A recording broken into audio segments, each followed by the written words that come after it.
first movie I'd ever seen was like Ninja Turtles. So it was like in the Philippines, I was young, and it was the first movie theater that I'd ever gone into, and I sat down and I saw like these green guys like kicking butt, and I was like, I want to do that.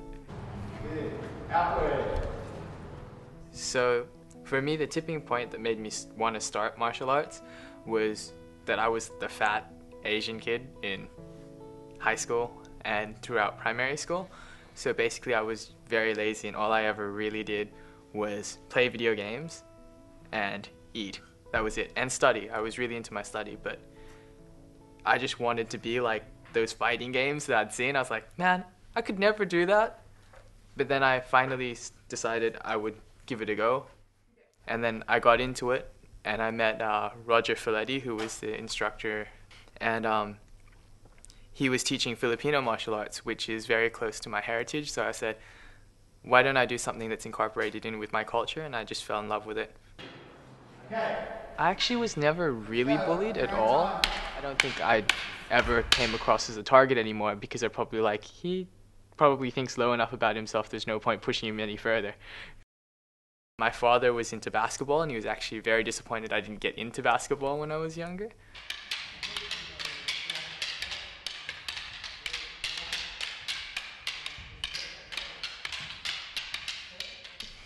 So my fight name in the Philippines is Kutsilyo, which means knife.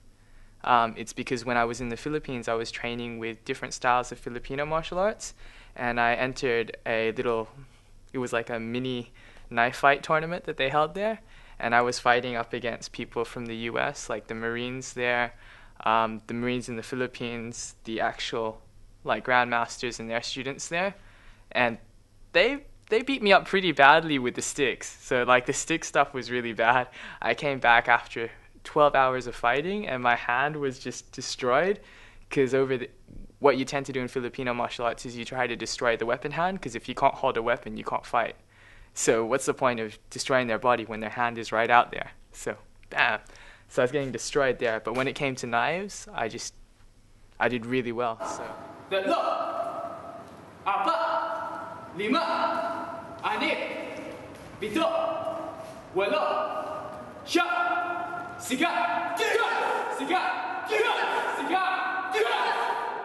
I started teaching martial arts because it's a part of our grading system. So to become higher ranked, not only do you have to like fight and do the forms and stuff, but you have to be able to understand why you do each of the movements.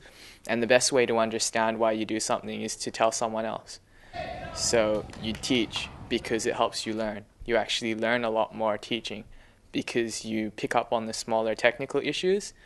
When you fight, you kind of forget that.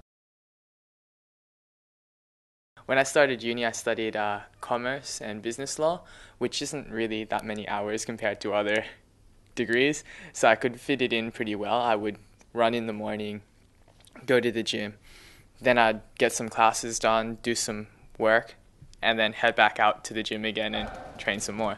So during my uni years, I was getting 6 to 7 hours every day of training. And it kept me sane because I went pretty hardcore with my studies, but it was like an outlet for me, so I was able to do something outside of that. Stop! I didn't have as much confidence before. I couldn't get in front of a room and teach a class like I do now.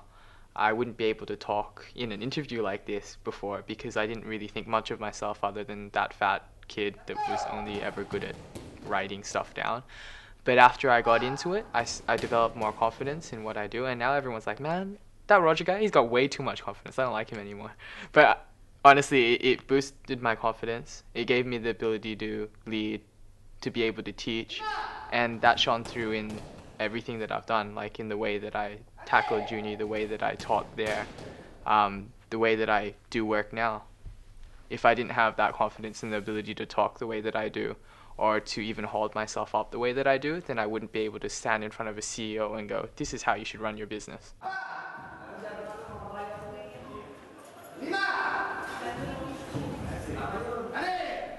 So I was born into a Catholic family, because all Philos are, but I became a born-again Christian early in my life because my father was a pastor. So my father pastors a church. That was hard. Because when you're a pastor's son, you have a lot of pressure put on you to act in a certain mold. So sometimes you'd be growing up trying to fulfill that, but you know that you're only human and there's points where you can't fulfill that kind of role. Because you know when you're young, you just don't really want to follow that path, but God has weird ways of pulling you back onto there. Yeah, it's really hard to explain the feeling that you get out of it, other than I really, really, really love doing it. I like the feeling that I get out of executing a technique right, about learning a new way of doing it, about coming up with my own way of doing it, because it allows me to express myself. It's like dance or any other physical art. You just feel free doing it. If I had to fight, I would fight, because I can, but I wouldn't do it because I felt the need to. For me, my fights are in the ring, and that's where they should stay. But if it happens outside and I have to fight, then I'll fight all the way. Okay, now you're throwing the right over. Where do I see myself in the future? But in a business point of view, I'd like to see myself progress up the management consulting lines. I'd like to continue on with my martial arts.